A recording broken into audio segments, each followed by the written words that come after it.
and welcome to Santa Anita Park. Georgie, we got a big weekend coming up, and we're going to be talking about the Coast to Coast Pick 5 tomorrow and the late Pick 5 at Santa Anita. And just to start off, what a card at Santa Anita as far as full fields, huh, George? Really fantastic for Saturday. So many nice races. They had to push the post time back to noon. So don't forget, tomorrow we're going to start racing a little bit earlier than the normal at noon. And we got some fantastic racing here at the Great Race Place. Yeah, like you said, 12 noon, first post tomorrow, 10 races. And then on Sunday, we go back to 12:30 with 9 races. Gino, a lot of meat on the bone tomorrow. How's it looking for you? Yeah, we're going to talk Coast to Coast Pick 5, and there's a couple of those races that overlap into the late Pick 5 from Santa Anita. That Coast to Coast Pick 5 is that $1 Pick 5 wager between Santa Anita and Gulfstream with that 15% low takeout and with the dollar base.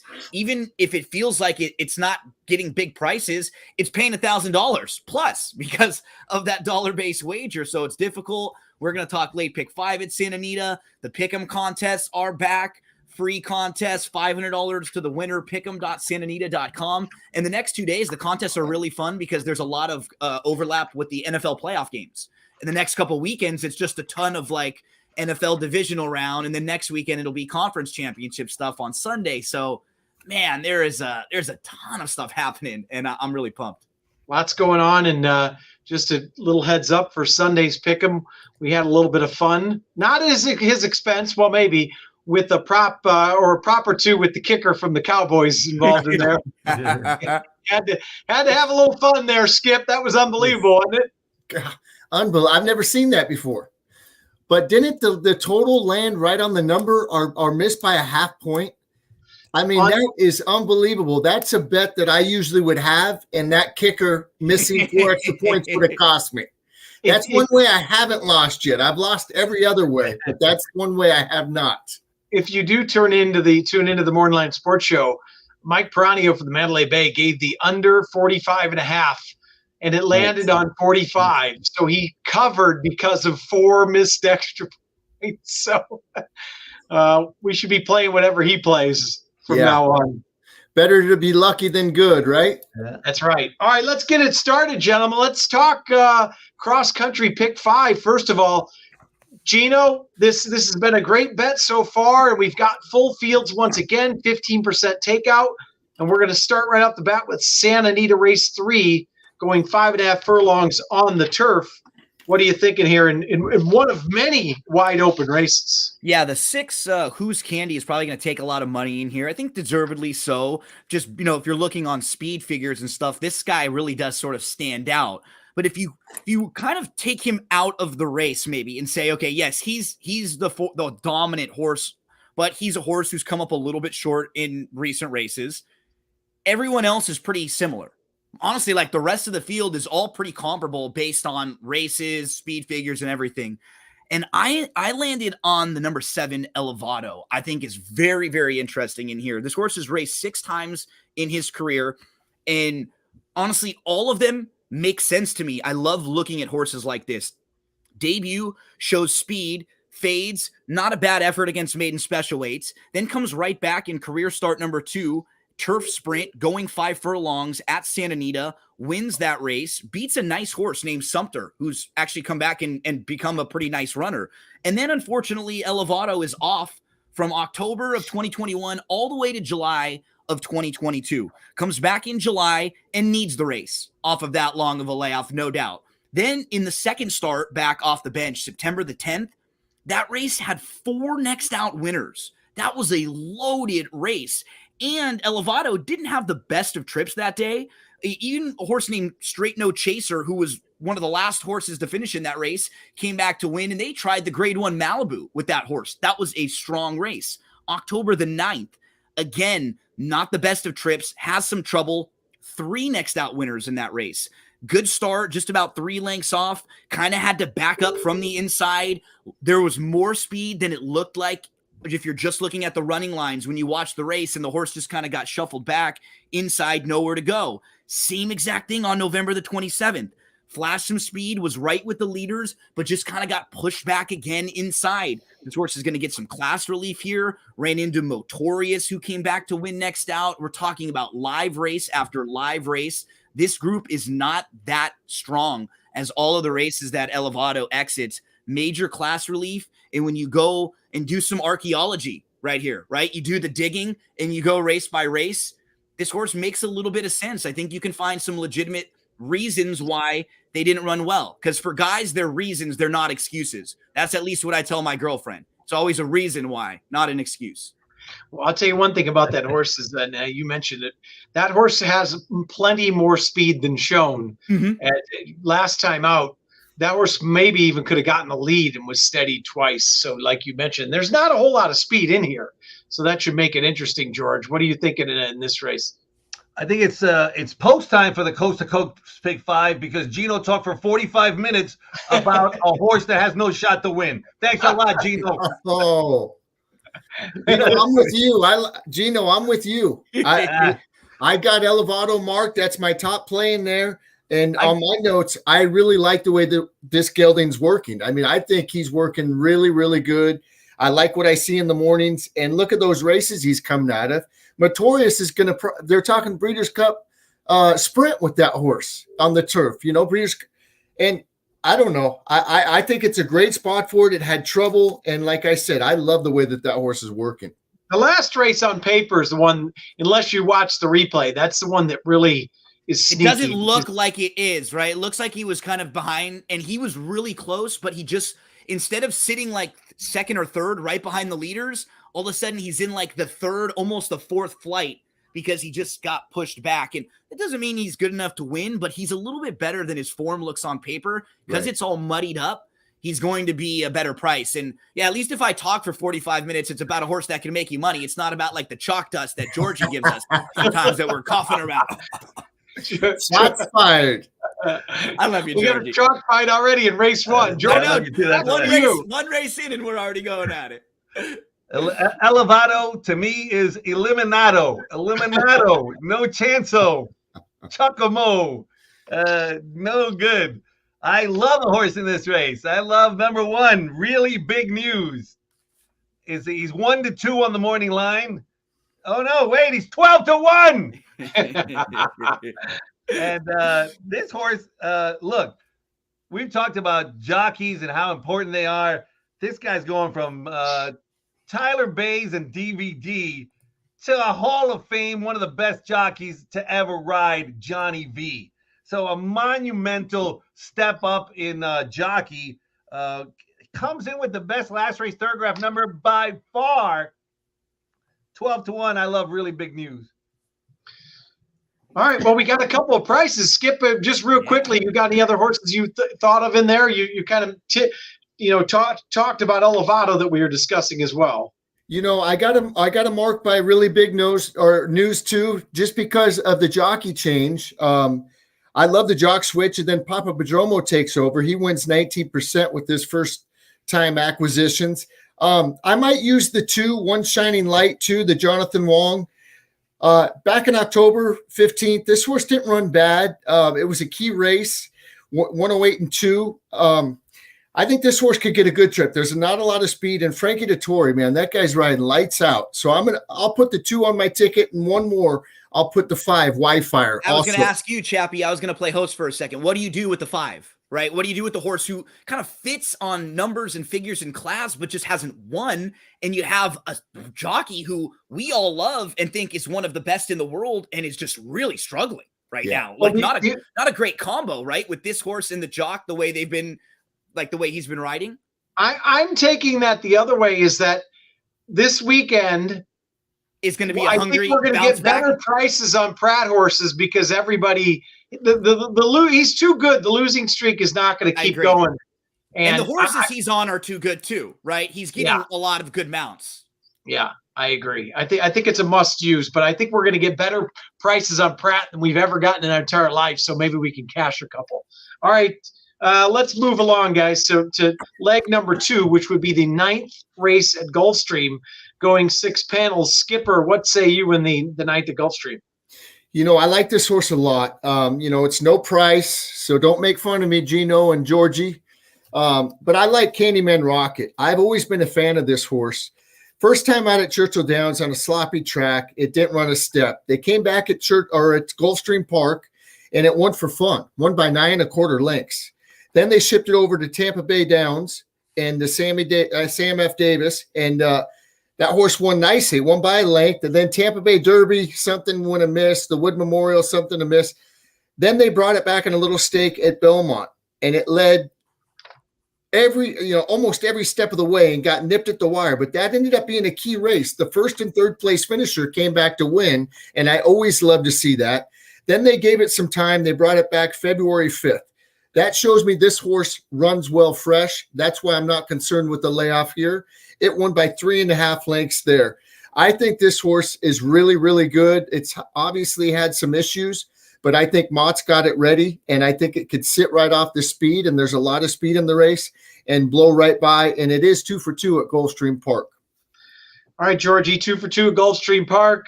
It's a graded stakes winner, grade 3 winner already. What are the numbers saying here? Anybody touch this horse, George? I know it's the win was going 2 turns, but what do the numbers say here?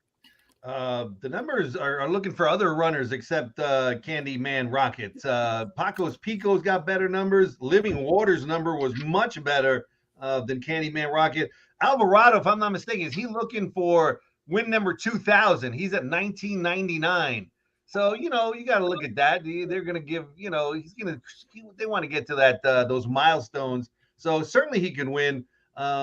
Even New Bomb, you can make a case. So I'm going to try to use as many as I can. Look at New Bomb. Since 2021, he won by 5, lost by 12, won by 8, lost by 30, lost by 20. Now lately he lost by 56.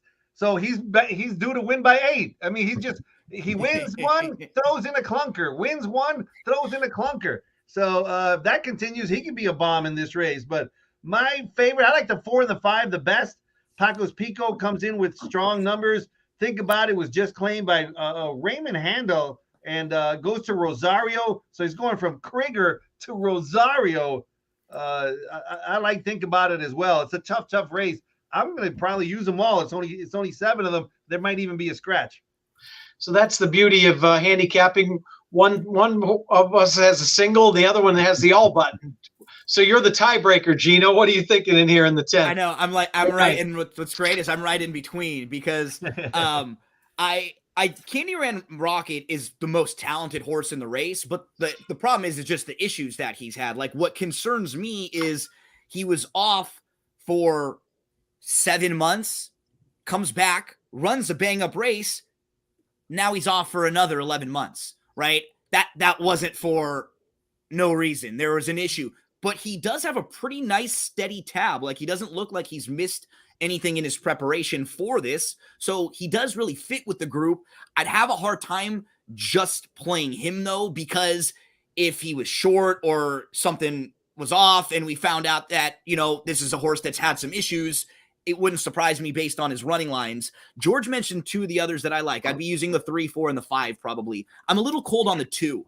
I'm going to make the 2 prove it to me because I think there's other speed in here. And Living Waters, one of those horses who has a big figure last time out that's kind of different than the rest of the figures. And sometimes I want to make sure horses prove that once they have kind of that outlier race. Pacos Pico is probably my favorite in here, the horse who I like the most. And then George mentioned Think About It, who could probably get the trip if they go too fast early. Think About It will come closing. Joel is dealing with almost exactly what Flavian's been dealing with early on in the meet at Gulfstream.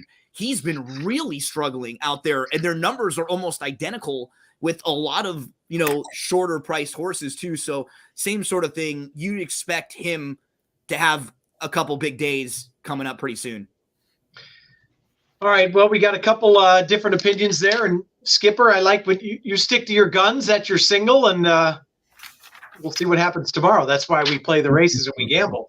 All right, let's go to the third leg, which is race 11 back at Gulfstream Park once again, going a mile and 16th on the turf. Gino, let's go right back to you and start here. What are you thinking in the 11th at Gulfstream? Yeah, this is a really contentious group here. The 3 Cadet Corps is in nice form. That last race was against a little bit tougher on the synthetic, but the turf form, that race 2 starts back, that was a win at the level against similar. So to me, that's a must use. The 7, the North Remembers, has pretty good overall turf form as well and has been competitive in groups like this. That one's on my ticket. The best of the prices for me would be the 4 Dursky. Look at the Woodbine races 2 and 3 starts back. They're not bad at all. Dursky actually beat like 25 claimers at Woodbine going a mile a few starts back. He has some speed, but he can also sit a little bit off the pace. If you look at some of the races even prior to that, the one back in June where he was sitting about 4th and then he moved to the lead, something like that would work out great. Because if you look at the way this race shapes up, it looks like there's speed to the inside and speed to the outside. So the 1 and the 11, they kind of have to go based on their post positions. Like the 11's got to go. I think the 1's going to go and sit. That might make the 4 be able to sit 3rd or 4th in here. He may be less forced because of the way that the speed horses are drawn in this race. I think the 4 Dursky can sit a really nice trip in here at a pretty big price. So I'm going to be using probably those 3 that I mentioned, the 3, the 4, and the 7 as like my top tier of horses here. All right, Georgie. Gino's got. Looks like today we got some prices going so far, George. What are you thinking in this race? Another wide open race in this sequence. Tremendously wide open race. I mean, very, very difficult. And here's the story. I think Gino touched on it with Living Water in the previous race. He was like, Living Water, kind of mediocre. All of a sudden, ran a huge number on the Thorograph and Beyer and you name it. So what was the difference? It certainly could have been Elizabeth Dobles, who just claimed that one and did a mighty job to get that one to run the best ever. So I'm going to be keeping an eye. So I mean, once you make the wager, you can't change it. But I'm still going to be keeping an eye. If Living Water continues to run well, I'm going to attribute that to Elizabeth Dobles. And I think Elizabeth Dobles certainly has got a chance here with Cadet Corps, who's got nothing but single-digit Thorograph numbers. Owns this one, claimed this one, and immediately won first time in her barn, moving up for this kind of $16,000 price tag. Comes back to $16,000, comes back to the grass. You got to give Cadet Corps a chance. I also like the 2 Quiet Out East and Dursky. I think we're going with Dursky, right? Dursky as well. Yeah, Sounds good to me. 2, 3, 4. 2, 3, 4. All right, Skipper, anything to add there? I heard. I'm sorry. I heard that the number 6 horse is going to show no mercy, but I think Cobra Kai's been losing too much, and so I'm not going to be with the 6. Skipper, I want to tell you, bring up one horse. It's a long shot, actually 2. I would use the 5. The 5's going to go on my ticket because Ortiz Jr. and Larry Rivelli does a good job wherever he goes. That horse is dropping in class, but I like a little bit of a long shot here. It's 15-1, the 9, Mr. Matt Quahay. This horse goes, it's sharp. It's won 2 in a row. It's won over the Gulfstream Park turf course, 3 starts, 1 win, 1 second. It goes from a 7% trainer to a 18% trainer. And when this guy claims, he wins 31% off the claim. So I'm definitely using the 9. That's another one that I would tell you the price to put in there. All right, so we could have some prices galore already as we're 3 legs in. Now we're going back to the great race place for the last 2 legs. George, next leg, leg 4 would be race 6 at Santa Anita. This is a maiden 50 going a mile on the turf and another big field. This is actually one of our smaller fields with 9 horses in it. George, what are you looking at here in the 6 at Santa Anita? Well, what I noticed was that this race, everybody's kind of the same. Like you look at Thorograph numbers, and they're all kind of mediocre. There's nothing stands out. They're all kind of like they all run 12s on the Thorograph sheets. 12, an 11, a 12, a 14, a 12, a 12, a 12. They're all mediocre to me. And James Cassidy, who I played a lot of poker with, is doing so well with limited starters. Today he won with Tom's Excess, and the other day came in second. He's doing pretty good. He's a good trainer, And here he's got a first-time starter that is certainly bred, good enough for the grass, is working very nice. Cassidy doesn't work him that fast. And we're going to get a really good price with Ellingwood aboard. So kind of a sneaky deal here. And Cassidy loves to gamble. I mean, he plays poker, he plays horses, he plays. And I have a feeling that Tim's Tribute is not going to have to be much to be a factor here. A must-use, I think, in the coast-to-coast Pick 5 is first-time starter in a field full of mediocre runners, Tim's Tribute. Tim's Tribute, the first-time starter, which Cassidy pops with more than you think going long on the turf, and he's been doing that a little bit more regularly. Quick side note here, I got a quick story. The old people like this more than the youngsters. We had the Gap Band out here today, and so I took them down before the race, and I showed them the Zenyatta statue and then explained, because it had the music tie-in with A&M Records and Jerry Moss and Sting and all that, the Police, and they loved that. So then I took them down to the winner's circle to watch the race. Who wins the race? James Cassidy, and Mike Smith is on the horse, and they were like, "Oh my gosh, is that the jockey that's the Hall of Famer, this legend that's coming in?" And Mike Smith came in and he looked at them and he was like, "That's the Gap Band." And he was like, he was like, "You guys have no idea how much I love dancing to your music." So they were both in awe that they were each in the picture. It was kind of a cool moment. So just a side note, some crazy thing that comes up on a Friday, but it was cool. Rubbing elbows. It's time for Skip to drop a bomb on us. Yeah. How do you like Skipper in the 6th? I like the 9. I don't like the post position, but I like the way that this horse has been working. And if you remember, I gave this horse out on the radio first time out at 19-1 or 18-1, and it broke dead last, broke slow, and came flying, lost by a half length. This horse is training good. It's dropping. I know it's a Calbred going against Open, but I'm telling you, the 9 is going to be on my ticket. I'm also going to use the 8. Frankie Dettori jumps aboard for Rispoli. Like I said, Frankie's riding great, and nobody's better on the grass than him. I mean, he's just – and I think this horse would have won last time. I really do. It got off the rail. It was going in between horses.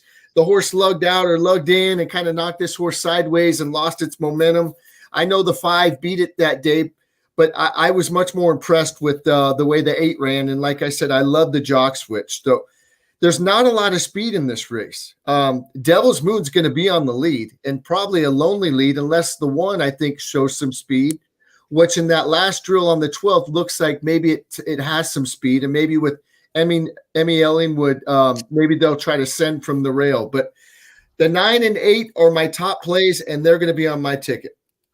Gino, anybody to add in here in the 4th leg, which would be the 6th at Santa Anita? I think I'm going to try to get through this with 7-8 in here. Devil Moon is the horse to catch, and those races on the grass that we've seen from Devil Moon, they were against better. So, they may not look as good, but they were at tougher levels, and Devil Moon's last 2 races will absolutely put this one right on the front end.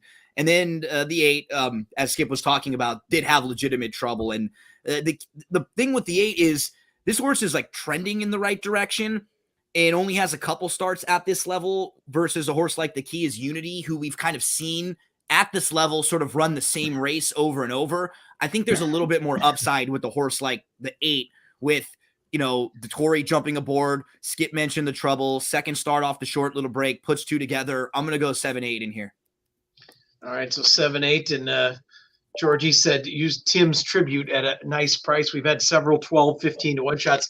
All right, we go to the 5th and final leg, which would be race 8 at Santa Anita. We're going 1.5 miles in the Astra Stakes. Gino, what are you liking here to close out the cross-country Pick 5? It's kind of interesting about this race. There are 9 horses in the field, and if you look at the number 7, Tis an Adventure, this is a horse that's really sharp right now. Look at since August the 28th, there are 4 races for Tis an Adventure, and she's won 3 of the 4.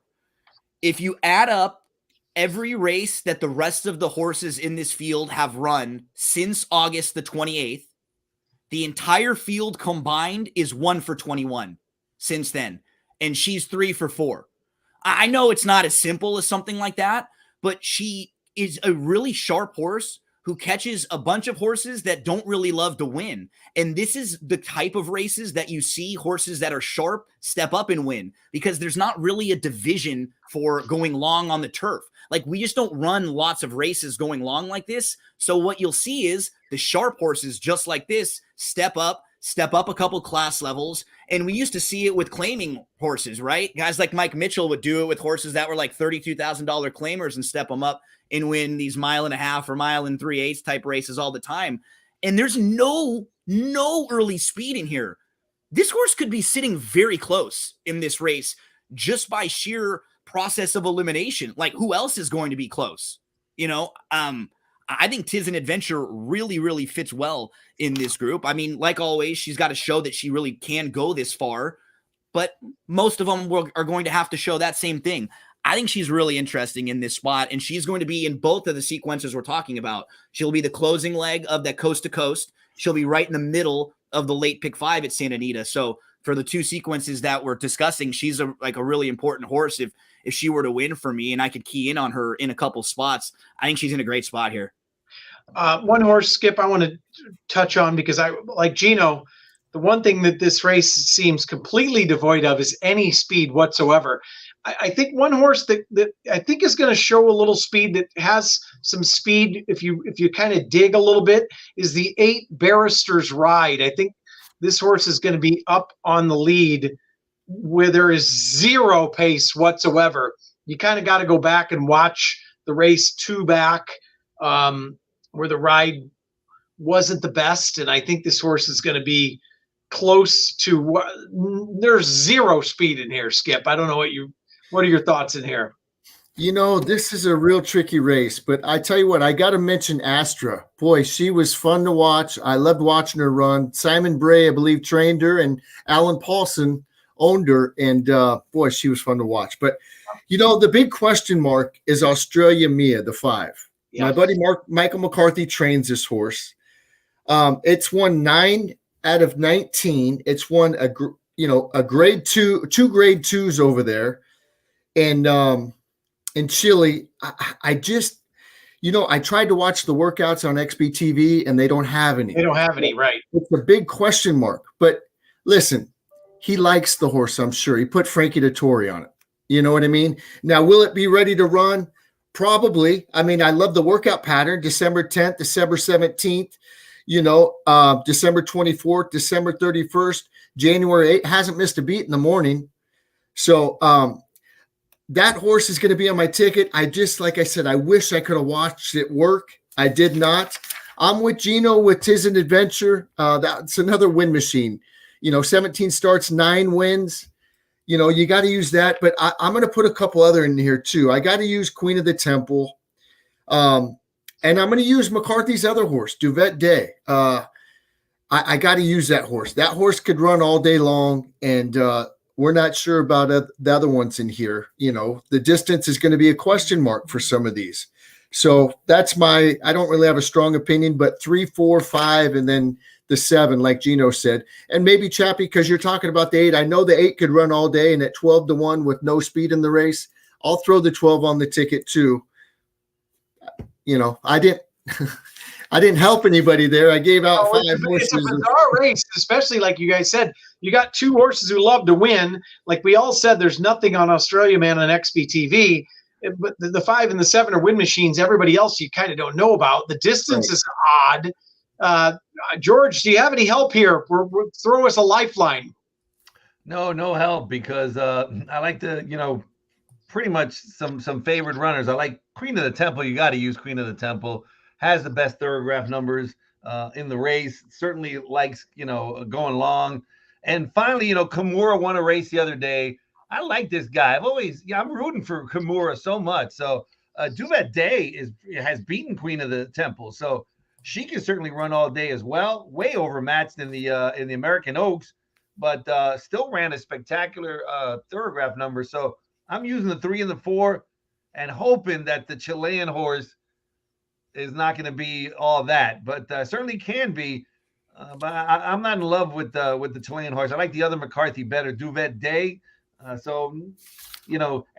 Queen of the Temple is going from Curatolo to our leading jockey who's crushing it.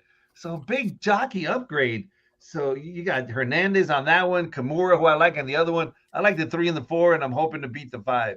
Just a small little tangent because Chappie, I know you'll get a kick out of this. So if you're playing in the Santa Anita Pick'em contest for tomorrow, one of the props is asking which of these jockeys is going to have the most wins on the card. And it's Flavian Pratt, Frankie Dettori, John Velasquez, and Juan Hernandez. And what's amazing, imagine asking that question about 5 years ago, right? Putting all 4 of those guys and saying who's going to have the most wins on a Santa Anita card on a Saturday. Juan has 9 mounts. The other 3 have like 5, 6, and 7. And all of his mounts are like the short price favorites. And he's the leading rider right now. And those are 3 of like the greatest riders in the world. It's just amazing to see how well he is riding. And it's for like every barn. Like all of the top barns ride him. You see him show up on like horses for D'Amato, for Sadler. Baffert puts him on horses. Like everybody puts him on horses. And it's funny because on that prop, like he's got like 60% of the support. Everyone's on Hernandez. Like, we all just know how good he is right now. Yeah, but nationally especially, but still people who don't play here every day, day in, day out, he still gets no respect whatsoever. No, not at the windows. Underrated. No, he doesn't get the betting support, right? When he jumps on horses, they don't get overbet quite yet. So we still got to keep jumping on him before they do. And he is dominating right now. Against a good jocks room. Terrific jocks room. Unbelievable. At least through April, it's just insane out here. So, all right, well, real quick, let's go through that pick 5 sequence, just who your single would be if you had to single. Skip, I'm going to start with you because I think you're going to go back to Candyman Rocket. Is that correct in Gulfstream 9? Yes. And I want to bring up something. There's been 3 of the cross-country pick 5s. The first one on Saturday a couple weeks ago was all favorites. It paid $1,000. The second one paid $15,000, and that was with a 2 to 5 shot winning. So basically, it was a pick 4. And then last Sunday, I think it paid $2,300 or $2,500. Yeah, over $2,000. It's paying unbelievable. It's a great bet, and tomorrow's Sinkwitz is very tough. And I'm telling you, I love that bet. Yep. All right, Gino, if you had a single, I know when we play, we all single somewhere. So yeah, for me, it would probably be the back end with the 7, Tis an Adventure, and then my price would be at the start with Elevado, like a must maybe throw into your ticket to start. Georgie.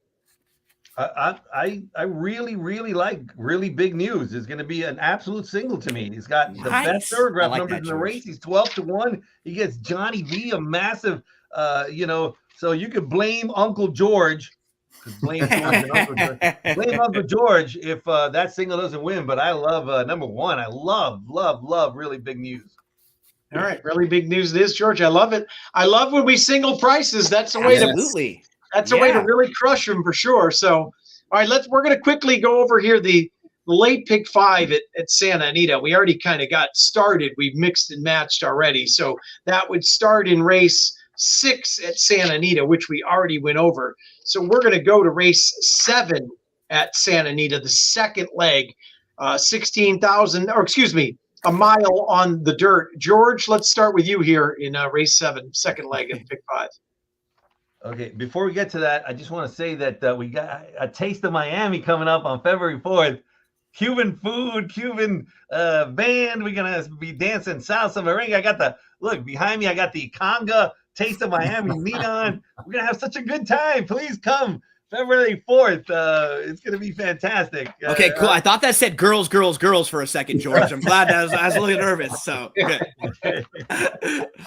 Anyway, and another thing really quick, I'm sorry, is, like, for instance, Really Big News. A great horse to play in the $40 handicapping contest this weekend that can get you an entry to the big contest on the 29th. It's just one of the great contests we have here. I'm amazed always that more people don't take advantage of it. It's so easy to get involved. You're going to bet $30 anyway. Might as well, let us keep track, and then you can win some big money. So anyway, just throwing that in. Where are we? I've lost the track because I'm 61 years old. Race 7 at Santa Anita, which would be the second leg of the late pick 5 tomorrow. Right. So this is a race where I am sure you're going to get a lot of people betting on Nolo Contesto because Doug O'Neill claimed him. He used to be fantastic, but I'm going to try to beat him again with Sippin' and Kissin'. Rispoli takes over, and here we have another. Even though the Apprentice has been looking good, you go from Apprentice to Rispoli, and I think that Sippin' and Kissin' is going to sit right there. Has been peppering the green, and he's going to get a win. Sippin' and Kissin' in race number 7 tomorrow. Gino, this is a tough race once again, and another sequence that's very difficult tomorrow. We're looking for some big payouts, hopefully, on this cross country and the early and late pick 5 at Santa Anita with full fields all day long. What are your thoughts here in the 7th? Yeah, I found this race really hard to have the strongest of opinion in the world. Like any of the top contenders on paper, they look very similar. Like the 3 and the 10 who George mentioned, I mean, they ran the same exact type of race at the same exact type of level. They were both just kind of sitting inside waiting, didn't get a whole lot of room, like probably ran a little bit better than it might have looked on paper, but we've seen them at this level before. Nolo Contesto might have like 1 or 2 better races to get to now for O'Neill. Man, this is a horse who, like, he still only won once, but remember, he was a horse that was in like Derby prep races, and we were talking about as like a really nice 3-year-old early on in the year.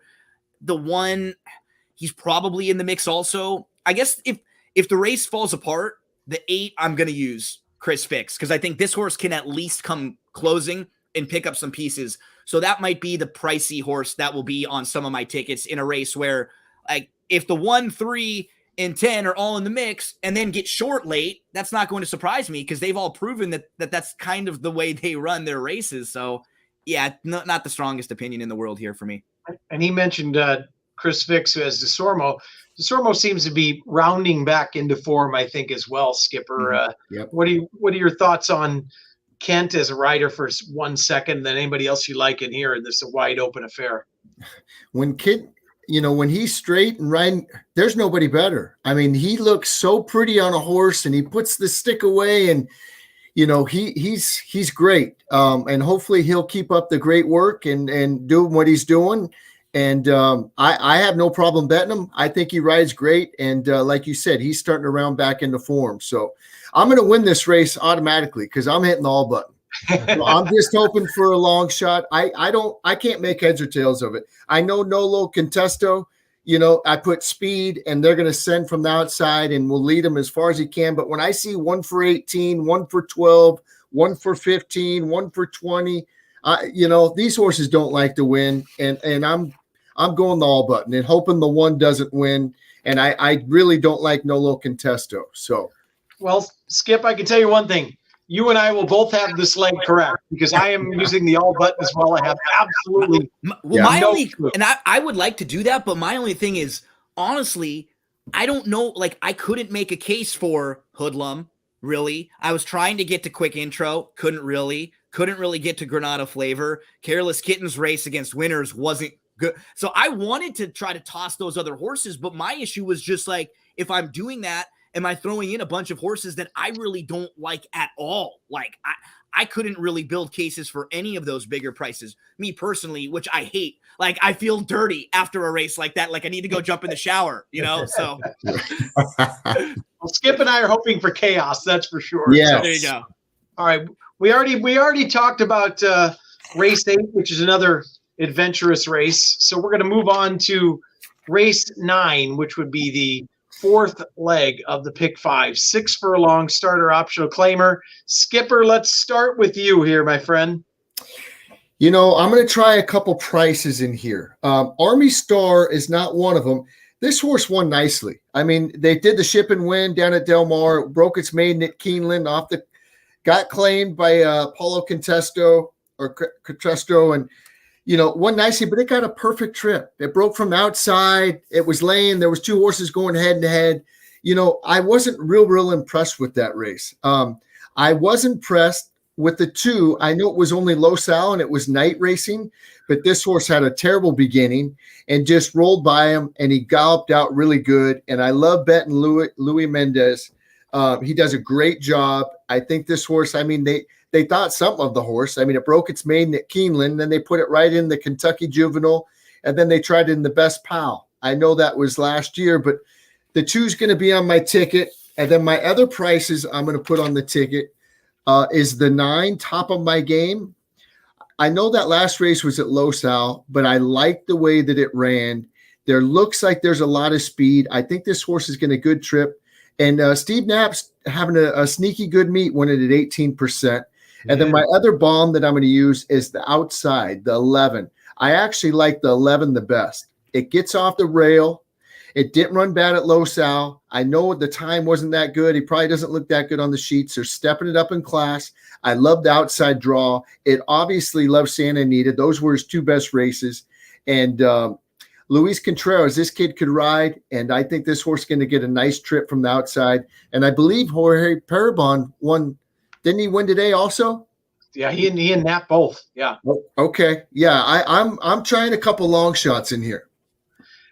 2 things real quick. First of all, I think sometimes Gino brought this up a week or 2 ago to don't ignore the horses coming from Los Al. I also think some of these guys are sending those horses over to Los Al in the allowance races protected just to make some quick money and to sharpen up. Get a little more speed out of the horses. But they're getting a check out of it as well. Yeah. You're not losing it. It's protected. You win a race in mostly a 6-horse field, which this one was, and you take home 8-10 grand and then come back over here. I think that's an interesting angle. That was a total wild card in this race. And I think if you build your tickets to where this is a spread race, make sure to throw the 2 in for sure, because there's something there with that one. Skip mentioned one of the horses I like, the 9, but the horse I actually like a little bit more was the horse who was in the same race with the 9, was right behind, was actually the 6, Warren's World. If you go back and watch that race, this horse got bumped hard at the start, was last of 6, was about 6 lengths off, and then angled out widest of all, looked like he was going to blow right on by Top of My Game and a couple others in there, but just sort of hung a little bit, having to go from last to first and make that big middle move. What I really like is that Hernandez was up for that race, and so he takes the call back here. So he knew this horse. He was up on for the trouble, and he still thinks this horse is legitimate to come back and ride in this race. This one's going to get Lasix for the first time. They're going to go 3rd start off the little form cycle here. I think some positives. Another thing, he doesn't need to come from that far back. Look at the way he broke his maiden. And we know that he can actually fit with these type of horses. He broke his maiden at Del Mar. So it's not like he just ran well at Los Alamitos and that it was against like lesser competition. He won on the lead at Del Mar. So I always love when I see horses that run 2 races like this. I want them to be combined. Let him sit somewhere in between that, right? Not necessarily dead last, but he doesn't have to be on the lead. Let him sit like 3rd or mid-pack. And now we probably have options with what kind of tactics Hernandez wants to choose with this one. Give me Warren's World, Party Time. Excellent, right? Warren's World? Oh, no, that's Wayne's World. Excuse me. So, yeah, that one's on the ticket for me, along with the a few others, but kind of a fun price to include. Well, Georgie, looks like this is another Spreadsville here. You have any strong opinions in here? Not really. Super spread. Kid Rock I'm going to use. Only God knows why. Oh, no, that's King Ad Rock. Oh, my God. All right, King. If you can mess up, I can mess up, Army Star's got the best numbers. Mr. Beams, I'm trying to it's hard to figure that one out. Maybe first time Lacey's going to help him. Disappointed 2 times in a row is the favorite. But now, for whatever reason, leaves the Doug O'Neill barn and goes to the Tim Yakteen barn. What is that about? I'm not sure. Victor Espinosa rides 1 horse every 16 days or something like that. He don't ride too much. But he's here for Mr. Beams. Tough race to decipher. Another horse, we didn't mention just from a post position angle is Mark's Hip, who's actually drawn the rail 3 straight times and now gets the outside draw for Doug O'Neill, who's starting to heat up. And Maldonado's done a really, really good job here. Really good job. Kind of upped his game in the last 4 or 5 months. So you guys agree? Yeah, absolutely. Yes. And I think you can see he's always wanted to be known as more than just a speed type rider too, which we all kind of say, oh, Maldonado's speed, but you're actually seeing him get horses to sit, come from off the pace if he has to. So like he's definitely improved and polished his game overall as a rider. You can see it. Yep, no doubt, no doubt. All right, we go to the final leg of the day. Hopefully we're all rich, fat, and happy, and we're going to double up here in the last. A very difficult race going 6.5 on the turf maiden special weight. I'll start on this one. There's some horses, obviously. Danny Manshines is going to get bet. There were some interesting works if you go to XBTV. I know Gino likes a long shot in here. Two horses. Hawker was interesting on the cutback, the 5 horse for Sadler and Kimura. But I'm going to go to a first-time starter here off of the works. And this is what we were talking about earlier. I'm going to a jockey and a trainer that are both cold that you would never get a price that we might get tomorrow. And that's on the 7 horse Conclude. Phil D'Amato, who Georgie calls the Lord of the Lawn, or is he the Sultan of Sod? Sultan of Sod. Sultan of Sod. And he's been a little cold here lately. And Pratt has clearly been cold. And we're getting 5-1. If you watch that workout on January 14th on XBTV, this horse is a rocket ship and is very fast. And I think this horse is going to come out guns a-blazing tomorrow. And I like Conclude on top at 5-1. Gino, I'm going to go to you next because I know that you're going price shopping in the last. What do you like here? Yeah, I'm looking towards the outside. I'm looking for some phosphorescence for Michael McCarthy. This one's going to put 2 starts together. What we've seen from this one in both starts is speed.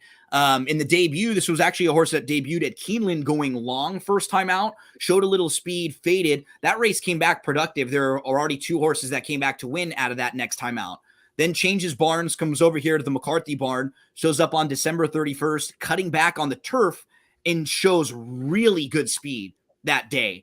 And that was a kind of a weird race because one of the horses he was battling with was a horse named Johannes, and Johannes just sort of puts him and the other speeds away and wins that race by 9. So if you're looking at the running lines and you're like, Gino, come on, this horse lost by 9 lengths. The horse won the race by 9. He was in a photo for second in that race. And that's a very, very nice runner. There's really not any other proven sprint speed in here. Look at how many of these horses are cutting back from mile races or from longer races where they're going to be used to slower internal fractions. And this one draws the outside. So that's sort of a positive because they only have one way to go. They have to just try to send as hard as they can, try to get over. You're getting first-time Lasix. You're putting 2 starts together. The Dam won twice on the turf, was actually a stakes winner. And this horse was actually kind of in between horses, too. It wasn't the easiest of trips and still held third pretty well. I think Phosphorescence is a major player in this one. Chappie, you mentioned the other horse I'll probably use with the 10. I'm probably going to use lots of 5s and 10s. Hawker's best race came sprinting on the dirt first time out. We know he likes the turf, and he had brutal trips in back-to-back starts where he was sitting close. He was actually right on the lead last time out, and then he kind of settled right behind horses. So this cutback will really help him. Third start of his form cycle, first time Lasix. Georgie mentioned Kimura, who I was so impressed with up at Woodbine, and you could tell he wanted to win that race on Christian Bosch. He was riding that horse from about the half-mile pole. He earned that win, and I think it'll, just like anything, after you get that first one, it'll probably start. Like he'll have a 2 or 3 win day probably pop up at some point really soon after you get that first one out of the way. So I hope he gets.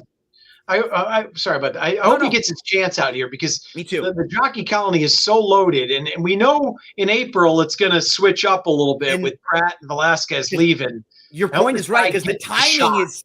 It's tough timing, right? If this happened maybe a year ago or like 6 months ago, he might have been in a little better of a spot. But right now, there are some real quality jocks out there. So, lots of 5-10 for me to close this one out.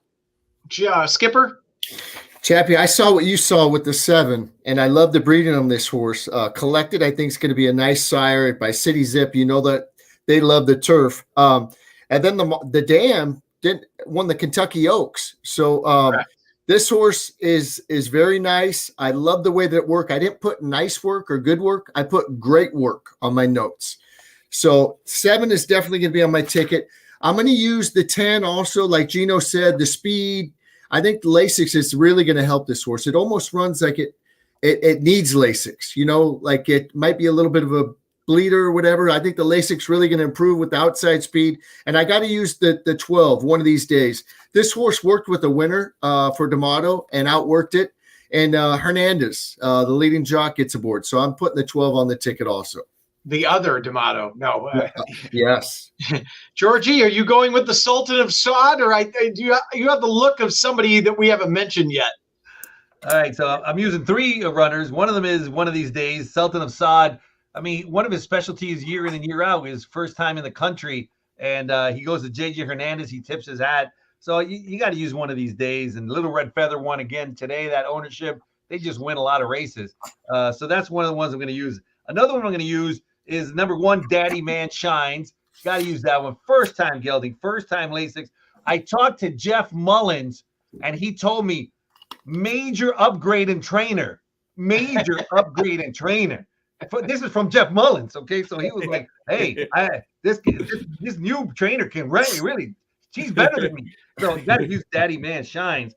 And then an angle that's been proven to me year in and year out, years, is a runner that gets 20 times the stud fee or more is just, they do well. They just do well, so incredibly well. And that's the case with number 12. So I'm going to release the Kraken. And I'm going to get Kraken on number 11. 5,000 is the stud fee. They paid 150,000. What is that, like 35 times the stud fee? Incredible. Nice workout pattern. Hopefully 20-1. I'm not leaving out that great, more than 20 times the stud fee angle. And hopefully we'll get Kraken with some money. Skipper, real quick before we take off, a couple of works I thought that were decent from the first-time starters. I thought the 2 Balthazar worked pretty well on XBTV, and I thought the 8 Xander actually worked well. And the last 2 works, Maldonado was up both times on Xander. You can always tell he wears that long sleeve red shirt and all red. Did you happen to catch either one of those? I did. I liked him, and that's why I kind of liked that horse earlier that I was telling you about, the Cowbred. Which race was it? Was Big Flint. Big Flint had actually been, I thought, been outworking Xander. So that, but they were. And you know what? With Dettori get on, don't think that Drysdale can't win first time out. Yeah. He can, and he puts Dettori on. And listen, anything Dettori's on, especially on the grass, you have to give a second look to. This guy's riding lights out, and he wants to win.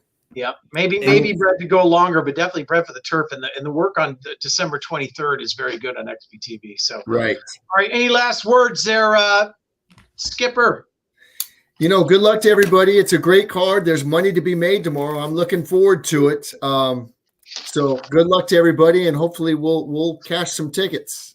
Gino. Yeah, don't forget about those pick'em contests for free, pick'em.santanita.com. We just did a little preview. We spent about 30 minutes actually really giving you help on some of the props that involve the football games. My buddy Eric, sharp guy, he won one of the contests last meet when they were for 1,000. So he's a real sharp gambler, and we went through a lot of the NFL games, and then I helped you out with a lot of the races there, and we'll do the radio this morning.